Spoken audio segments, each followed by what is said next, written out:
for a course they know absolutely nothing about. Let's go!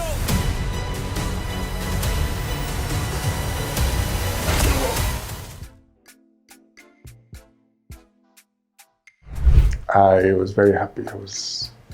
I went wild.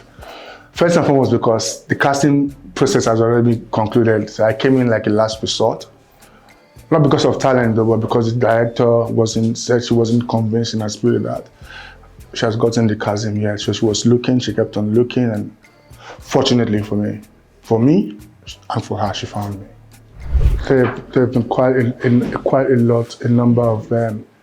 I mean, I've worked with some of the most successful film and theater actors in this country, from older people, from the older generation to my generation and even the younger generation. Calling names now, I may be unable to do justice to them, but I mean, a lot of them, Kenneth Uho, Shola Robert, Sukomi Adebayo, Joshua Alabi, Lafop, Shegun Jibu Dada, Moshood Fatah, Tosin Adeyemi.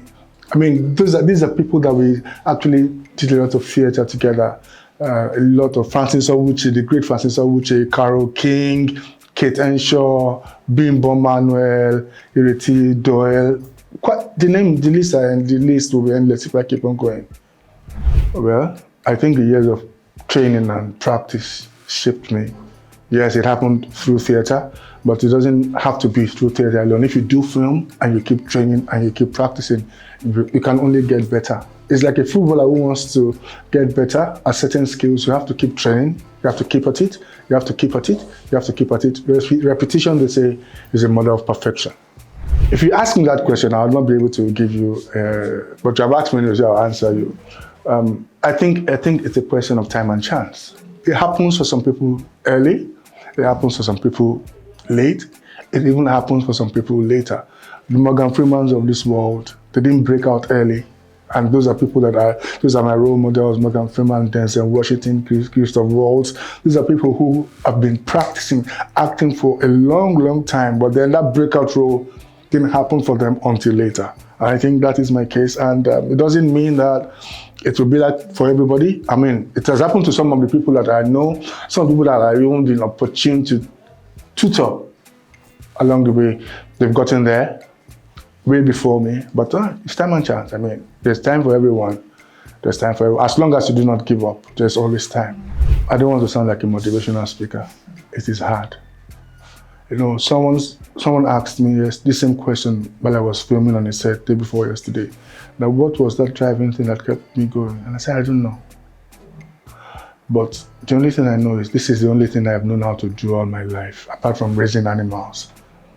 So if I stop doing this now, what can I get into? And because it has taken me more than 25 years of practice, when do I want to start learning something new that can get me to that point? But one driving thing for me is I kept on telling myself, today was better than yesterday. It means that tomorrow will be better than today.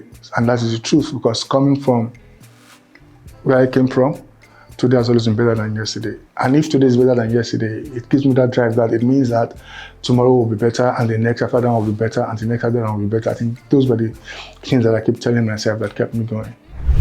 There are times when an actor's job doesn't require you working regularly. Someone doesn't come in quite often, as always. It doesn't matter how popular you are. You cannot work throughout the year. There are times when it will stall. There are times when it will pick up again. But for me, I've always had that thing that I'm tired though at some point. But then again, there must be something that an actor has to fall back on. That is, I learned that late in life. But thank God I learned it, because with or without acting right now, I'm pretty comfortable and I can survive. But plus this one now, it just makes everything beautiful. I'm a farmer, basically. I have different types of farms. I'm into agriculture, plus crop agriculture, and into animal agriculture as well. I mean, I have a pork farm, I have turkeys, I have ducks, I have chickens, and of course, the most precious things to me are my dogs. I have my dogs, yeah. So there's something they've always told me, in theatre school that there are no small roles, but there are small actors. Irrespective of whatever role, even if it was terrible that they gave me to play, I would still have put in everything. It doesn't matter what the role is.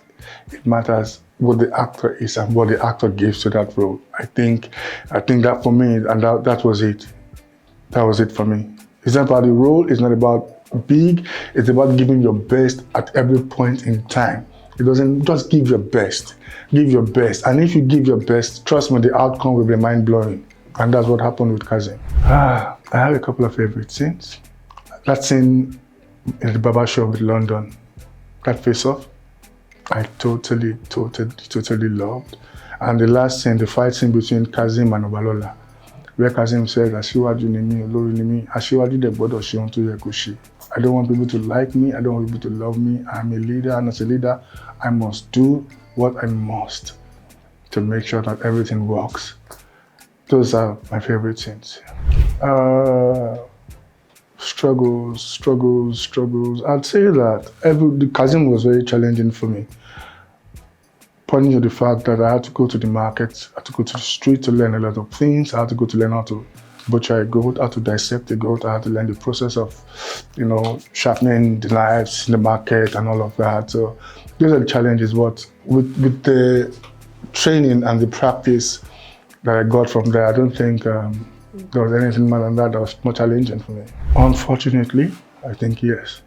Because at the end of the day, it's business and you have to balance the books. No matter how, talent is never enough.